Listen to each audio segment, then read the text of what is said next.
अस्सलामुअलैकुम। कैसे हैं आप सब? उम्मीद है अल्लाह की फ़ज़ल व करम से सब खैर खैरियत से होंगे। सुबह की शुरुआत हो चुकी थी एज़ यूजुअल नाश्ते से। बच्चे तो स्कूल जा चुके थे, फिर मैं अपना पावर नैप लेने के बाद जल्दी से उठ चुकी थी। आज मेरा नैप बहुत थोड़े देर का था क्योंकि उबैद का पेपर था आज और उसका जल्दी ऑफ हो जाना था, इसलिए मुझे फ़खर को उठाना था टाइम पर कि वो जाके उसको पिक कर लें, क्योंकि ड्राइवर तो बाकी बच्चों के साथ ही फिर उसको लेकर आते और तब तक काफ़ी देर हो जाती, तो इसलिए मैंने फ़खर को भिजवा देना था आज। बस फिर फ़खर रेडी होने चले गए थे और मैं नाश्ता बनाने शुरू हो गई थी, क्योंकि आज मुझे अपनी और बच्चों की कबर्ड भी सेट करनी थी, तो इसलिए आज बहुत ही हेक्टिक रूटीन होने वाली थी मेरी। इसलिए मैंने जल्दी जल्दी से अपने काम समेटने शुरू कर दिए थे।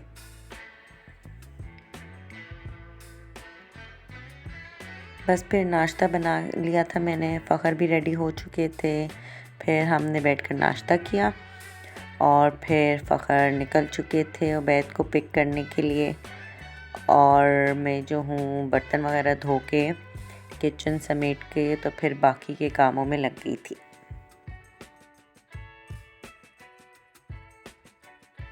आज मैंने सुबह ही कपड़े भी धो लिए थे क्योंकि वेडनेसडे था और वेडनेसडे को मेरा लॉन्ड्री डे होता है, तो मैंने साथ में ही सुबह कपड़े भी धो लिए और नाश्ता बनाने से पहले ही मैं टेरेस में डाल आई थी कपड़े भी, और फिर मैं किचन में आई थी नाश्ता बनाने के लिए।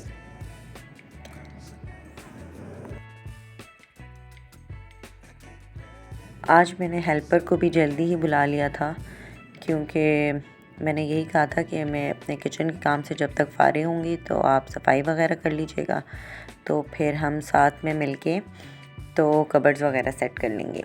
तो फिर अल्लाह का शुक्र है कि वो भी जल्दी आ गई थी। बस फिर नाश्ते से फ़ारिग होके मैंने बर्तन धोए और फिर मैं खाना चढ़ाने आ गई थी। मैंने बस 2 टमाटर लिए थे मीडियम साइज़ के, उनका छिलका उतारा और थोड़े से पानी में उनको ढक के रख दिया। तो जब वो टमाटर सॉफ़्ट होने लगे, एक अच्छा सा बॉयल आ गया, तो मैंने शलजम का छील के काट के उसमें डाल दिए और साथ में मैंने अदरक लहसुन का पेस्ट डाल दिया और फिर वही जो सारे मसाले होते हैं 1 बाय 1 मैंने अपने टेस्ट के हिसाब से डाल दिए थे। ऑयल डाल दिया था, साथ में नमक, लाल मिर्ची का पाउडर, हल्दी पाउडर, धनिया पाउडर और सफ़ेद ज़ीरा, ये सब मैंने अपने टेस्ट के हिसाब से डाल के और ढक्कन रख के इनको गलने के लिए रख दिया था। शलजम गोश्त बना रही थी मैं, तो मैंने इनको रख दिया था गलने के लिए, क्योंकि आज मेरे पास टाइम कम था, इसलिए मैंने जल्दी से जो खाना बनना था वही बनाया। यहाँ पे मैंने आटा भी गूंद लिया था, इतनी देर में थे हमारे शलजम वो गल गए और मसाला भी था वो अच्छे से, टमाटर वगैरह गल गए थे, ऑयल ऊपर आ गया था। तो अब मैंने 2 चम्मच भर के ब्राउन प्याज ले लिए और उनको भी अब मैं अच्छे से मिक्स कर लूँगी इस टमाटर और मसाले के साथ। तो ये जल्दी से हमारे जो शलजम गोश्त हैं वो रेडी हो जाएंगे। तकरीबन कोई 40 मिनट्स लगे थे, उसमें शलजम भी गल गए थे और सालन भी बन के रेडी हो गया था। क्योंकि टाइम कम था तो मैंने वही फ्रीज़ जो मेरे पास गोश्त था, एक बॉक्स मैंने निकाल लिया था। मैंने उसको यखनी के साथ ही थोड़ी यखनी के साथ ही गोश्त को था वो फ्रीज़ किया हुआ था जो उस दिन मैंने गलाया था। तो बस अब मैंने एक जो बॉक्स था वो बाहर निकाल लिया था और उसको डाल दिया। अभी देखिए थोड़ी सी यखनी गली थी, मतलब मेल्ट हुई थी, और बाकी फ्रीज़ ही थी, तो मैंने बस इसके साथ ही डाल दिया शलजम को भूनकर। तो ये बहुत ही लजीज से बन गए थे, क्योंकि यखनी का जो टेस्ट होता है उससे भी खाने में बहुत अच्छा फ्लेवर आ जाता है। बस फिर मैंने इनको ढक कर रख दिया था एक कोई 15-20 मिनट के लिए हल्की आंच पर, और उसके बाद बस मेरा जो सालन था शलजम गोश्त का वो बिल्कुल रेडी था।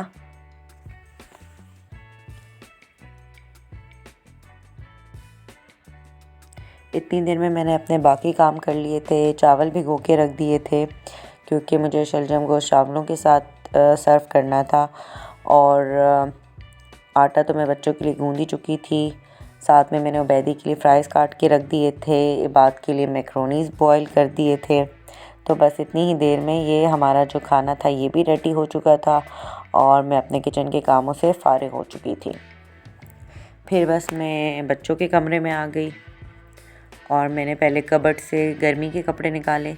पहले उबैद के सारे कपड़े निकाल के रख दिए बेड पे और फिर मैं आराम सुकून से बैठ गई बेड पर और मैंने कपड़े जो थे वो सेपरेट करने शुरू कर दिए। शर्ट्स अलग, शॉर्ट्स अलग जो गर्मी के थे, जो मुझे चाहिए थे, जो नेक्स्ट ईयर इंशाल्लाह उबैद पर आएंगे उसके साइज़ के हिसाब से वो मैंने अलग कर दिए थे। और जो अब उसके साइज़ से छोटे होने वाले थे नेक्स्ट ईयर, वो मैंने पहले से ही अलग कर दिए थे क्योंकि जमा कर कर के रखने का कोई मतलब तो बनता है नहीं, तो किसी के काम आ जाएंगे तो वो ज़्यादा अच्छी बात है। खैर फिर मैंने शर्ट्स और ट्राउज़र्स जो जो उबैद के लिए नेक्स्ट ईयर के लिए रखने थे वो अलग शॉपर में डाल दिए और जो मुझे नहीं चाहिए थे, जो एक्स्ट्रा लग रहे थे और नेक्स्ट ईयर उस पे आने वाले भी नहीं थे, वो मैंने अलग कर दिए। बस फिर मैंने उन पैकेट्स बना के और साथ साथ में सूटकेस में रख दी गई थी।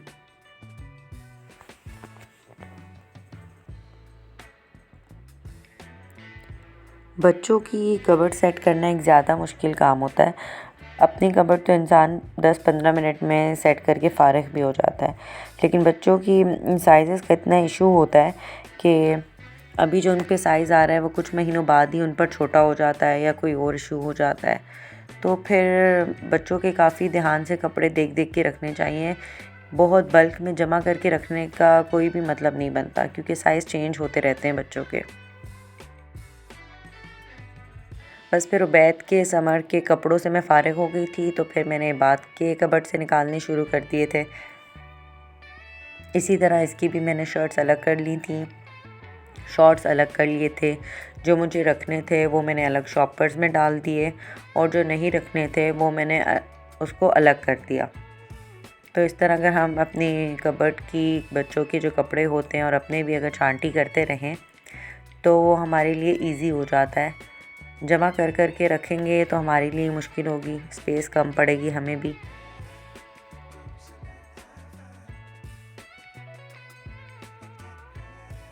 बस इतनी देर में भी मैं यही कर रही थी कि उबैद साहब भी आ चुके थे और फिर मेरा ये काम जो 2 घंटों का था वो तकरीबन 3-4 घंटों तक का हो गया क्योंकि एज़ यूजुअल उबैद साहब का मूड ख़राब था और फिर उसको मनाने में और उसको बिज़ी करने में मेरा काफ़ी टाइम वेस्ट हो गया था।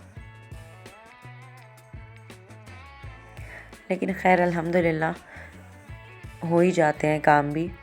बस फिर ये अब मैंने इबाद के भी समर के कपड़े जो थे वो अलग करके शॉपर में रख दिए और इनको मैंने सूट केसेस में फिर शॉपर को नॉट लगा के तो सूट केसेस में रख दिए।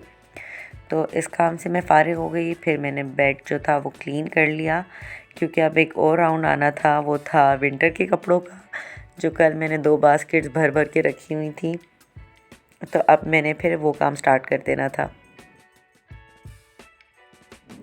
अब ये वाले पैकेट्स मैंने बना लिए थे। उसके बाद मैंने बच्चों के हैंगिंग वाले कपड़े निकाल लिए थे, जो उनके कहीं बाहर आने जाने के कपड़े थे दोनों के समर्स के, वो मैंने निकाल लिए और फिर मैंने उनको फ़ोल्ड करके रख दिया क्योंकि सारे नए कपड़े थे उनके।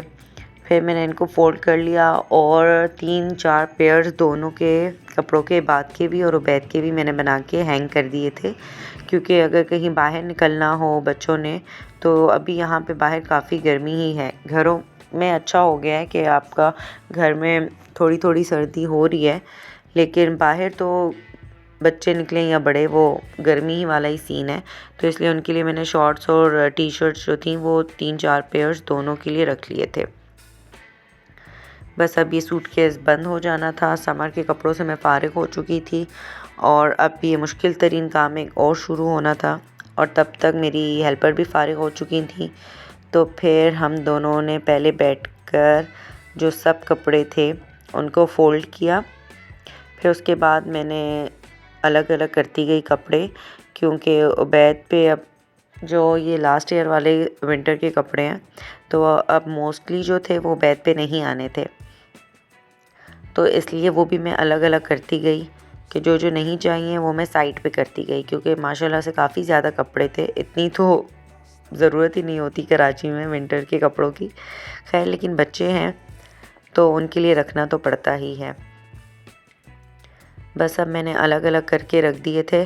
पहले फ़ोल्डिंग कर ली थी, फिर उसके बाद मैंने जो जो कपड़े कबर्ड में रखने थे वो अलग कर लिए। जो नए कपड़े थे वो मैंने हैंगिंग में रख लिए, हैंग कर लिए थे सारे।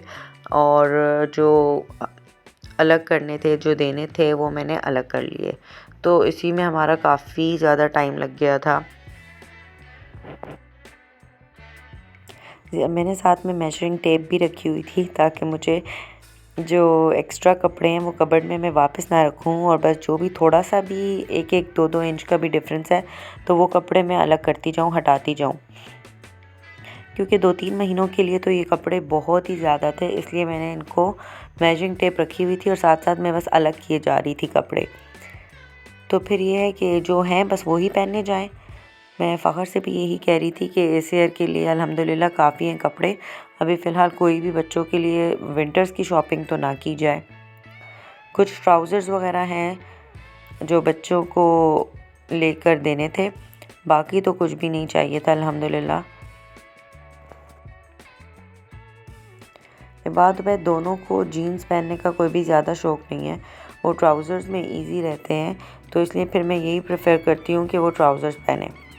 जब भी जीन्स पहना दो तो दोनों का मूड ख़राब होने लगता है और फिर फ़ख्र बस 2 मिनट बाद ही उनको बोलते हैं कि अब बस जाकर चेंज कर लो। तो फिर इजी रहता है कि मैं ट्राउज़र्स ही उनके लिए बाय करती रहती हूँ। और ये फ़ोल्डिंग करते हुए मैं 2 दफ़ा बीच में उबैद साहब को कपड़े चेंज करवा चुकी थी, क्योंकि उनको बिज़ी करने के लिए मैंने बलून दिए थे और उसमें से कुछ वाटर बलून्स थे, और वो वाटर बलून लेकर गोद में बैठे हुए थे और टीवी देख रहे थे, तो वो 2 दफ़ा बर्स्ट हो चुके थे कपड़ों पर। तो फिर मुझे उसको भी चेंज करवाना पड़ रहा था और उसके टेंट्रम्स जो थे वो मेरे काबू में ही नहीं आ रहे थे। खैर, वो बहुत ही मुश्किल चीज़ है, किसी के काबू में आती नहीं है, तो उसको डील करने के लिए मुझे काफ़ी एनर्जी चाहिए होती है। लेकिन ये कपड़े फ़ोल्ड करते करते ही मेरी एनर्जी जो थी वो आधे से ज़्यादा तो ख़त्म हो ही चुकी थी दोपहर तक। लेकिन फिर अल्हम्दुलिल्लाह फाइनली मैंने कपड़े जो थे वो ऑर्गेनाइज़ कर ही लिए। अल्हम्दुलिल्लाह काफ़ी बड़ा टास्क था आज का जो फिनिश हो चुका था। और ये बात बेचारे के ऊपर वाला पोर्शन है और उसकी इतनी सी चीज़ें रखी मैंने, और उबैद साहब की मिड वाला जो पोर्शन था वो उबैद का था। अब मैं फ़ारिग होकर उबैद को देखने आई तो ये इसके पास जो मग में अभी भी 3-4 वाटर बलून्स पड़े हुए थे, और बस फिर मुझे लग रहा था कि अब दोबारा इसको कभी ना कभी कपड़े चेंज करने की ज़रूरत पड़ ही सकती है थोड़ी देर में। खैर, बस ये बिज़ी था इसलिए मैंने अब अपना और फ़ख्र का सूटकेस खोल लिया, और इसमें तो हार्डली मुझे कोई 15 से 20 मिनट लगे होंगे अपनी और फ़ख्र की कबर्ड सेट करने में, क्योंकि बस यही थोड़ा बहुत सामान था, ज़्यादा तो होता ही नहीं है यहाँ पे विंटर्स का सामान रखना। 2-3 स्वेटर्स थे मेरे, और इसी तरह फ़ख्र के स्वेटर्स और अपर्स थे बस, और 2-3 शॉल्स थी। तो लॉन के कपड़े मुझे साइड पे करके, कैमरिक चलती है यहाँ पर तो कैमरिक के रखने पड़े थे बस, और कुछ भी नहीं था। तो इतने में 2 बज चुके थे और फिर बस सूटकेसेस जो थे मैंने स्टेयर्स में रखे और ये रूम क्लीन कर लिया, क्योंकि अभी इबाद के आने का टाइम होना था, तो मुझे पहले नमाज से फ़ारिग हो जाना था और उसके बाद ही फिर मुझे इबाद को डील करना था, क्योंकि उसके पेपर स्टार्ट होने वाले थे, तो इसलिए उसको काफ़ी डायरीज़ मिल जाती हैं रोज़।